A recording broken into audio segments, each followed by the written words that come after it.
ସବୁ ସେ ଈଶ୍ୱରଙ୍କ ଇଚ୍ଛା। ହେଲେ ଭାଇ କୁଆଡ଼େ ଆସିଥିଲେ ପୁଣି କୁଆଡ଼େ ଯିବେ? ଭାଇ ମୁଁ ଅନେକ ଦୂରରୁ ଅନେକ ଘଟଣା ଦୁର୍ଘଟଣାକୁ ସାମ୍ନା କରି ଆସିଲିଣି। କେବଳ ଏଇ ଦ୍ୱାର ଦେଇ ଯିବା। ଇଏ ଦ୍ୱାର ଦେଇ ଯିବାରେ ତ କିଛି ଅସୁବିଧା ନାହିଁ। ଧନ୍ୟବାଦ ଭାଇ, ବହୁତ ବହୁତ ଧନ୍ୟବାଦ ଆପଣଙ୍କୁ। ଭାଇ ଏ ଦ୍ୱାର ଦେଇ ଯିବାକୁ ହେଲେ ମୋତେ ମୋ ପାଉଣା ଦେବାକୁ ପଡ଼ିବ। ପାଉଣା? ଡରିବାର କିଛି ନାହିଁ, ଡରିବାର କିଛି ନାହିଁ। ଏ ଦ୍ୱାର ଦେଇ ଅନେକ ଲୋକ ଗଲେଣି, ଆଉ ମୁଁ ବି ଦିନେ ଏ ଦ୍ୱାରରେ ଯିବାର ଲକ୍ଷ୍ୟ ନେଇ ଆସିଥିଲି। ତେବେ ମୁଁ ଅଟକି ଗଲିନି, ମୁଁ ଅଟକିବା ପାଇଁ ବାଧ୍ୟ ହେଲି। ବାଧ୍ୟ ହେଲେ? ହଁ, କେବଳ ମୁଁ ଏକା ନୁହେଁ, ଆମେ ସ୍ୱାମୀ ସ୍ତ୍ରୀ ଦୁଇ ଜଣ ଏଇ ରାସ୍ତା ଦେଇ ଯାଉଥିଲୁ। ସେଦିନ ମୋ ପରି ପୂର୍ବ ଦ୍ୱାରରେ ଜଣେ ଦ୍ୱାରପାଳ ଥିଲେ। ତାଙ୍କର କହିବା କଥା ଅନୁଯାୟୀ ଇଏ ଦ୍ୱାରର ଦ୍ୱାରପାଳଙ୍କର ବିନା ଅନୁମତିରେ ଭିତରକୁ ଯିବା ଅସମ୍ଭବ ଥିଲା।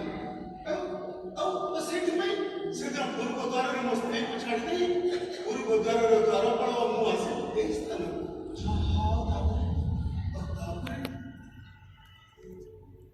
ତାପରେ ଇଏ ଦ୍ୱାରର ଦ୍ୱାରପାଳଙ୍କର ମାତ୍ର ଗୋଟିଏ ପାଉଣା ଥିଲା। ମୁଁ ଯେ ତାଙ୍କୁ ଜୁଆଖାନାରେ ଭରେଇଦେବି ତାହେଲେ ସେ ମୋତେ ଭିତରକୁ ଛାଡ଼ିଦେବେ। ଶେଷରେ ତାଙ୍କରି କଥା ମାନେ ମୁଁ ତାଙ୍କ ସହିତ ଜୁଆ ଖେଳିଲି, ହେଲେ ମୁଁ ହାରିଗଲି।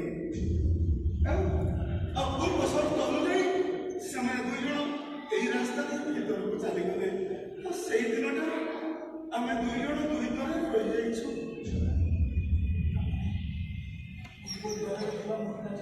ଆପଣଙ୍କ ସ୍ତ୍ରୀ? ମୋ ଭାଗ୍ୟ।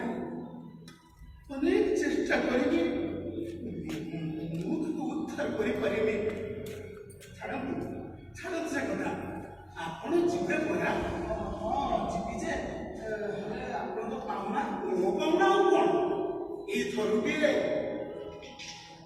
ମୋତେ ଜୁଆଖାନାରେ ଭରେଇଦେବ, ବାସ୍, ତାପରେ ଚାଲିଯିବ। ମୁଁ ଜୁଆ ଖେଳିବି? ହଁ, ଏ ରାସ୍ତା ଦେଇ ଯିବାକୁ ହେଲେ